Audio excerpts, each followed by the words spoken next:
Sigmund Freud described conscience as the internalized voice of the parent, a kind of social imprinted nag, vestige of childhood, often pathological in its severity. Viktor Frankl took a fundamentally different view.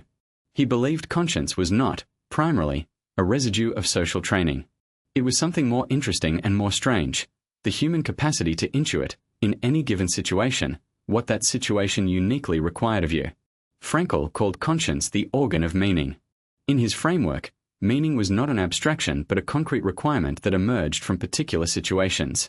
The dying friend asks you to come visit. The crying child needs holding.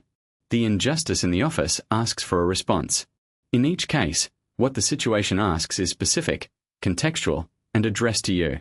Frankl held that the capacity to perceive what the situation asks, to discern its specific call, was the function of conscience. This is a striking move. It says that conscience is not, primarily, an enforcer of rules. It is, primarily, a perceptual capacity.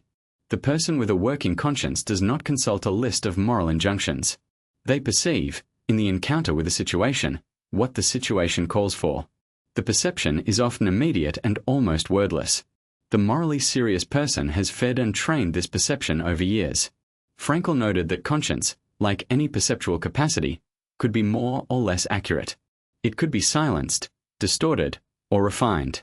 The person who has spent years overriding their conscience, refusing to act on what they perceive they should do, gradually loses the clarity of perception itself. The conscience does not disappear. It becomes muted, harder to hear, more easily talked out of. Conversely, the person who attends carefully to conscience, who practices acting on what they perceive even when it is inconvenient, develops an increasingly precise perception of what their situations call for. They become someone who, when faced with a difficult moment, can see what is asked of them more clearly than others can.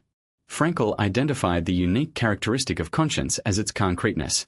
Where ethics, in the philosophical sense, gives general rules, do not lie, keep promises, honor parents, conscience operates at the level of the specific. Should you tell your friend the difficult truth in this conversation, in this moment, given everything you know about her? Should you accept this job, given what it would mean for the people who depend on you?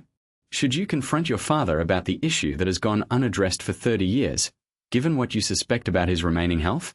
These cannot be answered by general rules. They require a perception of the unique situation, addressed to the unique person. This is why Frankl distinguished conscience from the superego. The Freudian superego applies generic rules learned from authority figures. Conscience, in Frankl's sense, perceives the specific call of this situation, addressed to this person, at this time. The two can conflict. The superego may say keep silent, do not embarrass your family. Conscience may say speak now, the silence is causing harm. The mature moral life requires distinguishing the two voices and following conscience even when it contradicts learned authority. Frankl saw the contemporary world as deeply confused on this point. The collapse of inherited moral frameworks left individuals to discover for themselves what their situations required. Some interpreted this as license. The absence of rules meant the absence of obligations. Frankl saw it as the opposite. Without inherited rules, the work of perceiving what each situation asks becomes the central moral task of the modern person. They cannot rely on tradition to tell them. They must develop conscience in the deepest sense. This is a more demanding form of moral life than the rule-following kind. The person who acts only by inherited rule does not have to perceive. They check their behavior against the rule and call it sufficient.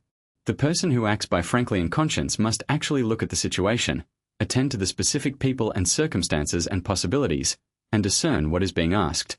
This is harder. It is also closer to what morality fundamentally is. Frankl believed conscience could be mistaken. It was not infallible. But he held that the development of conscience as a capacity, the patient training of moral perception across years of attention, was the work of becoming fully human.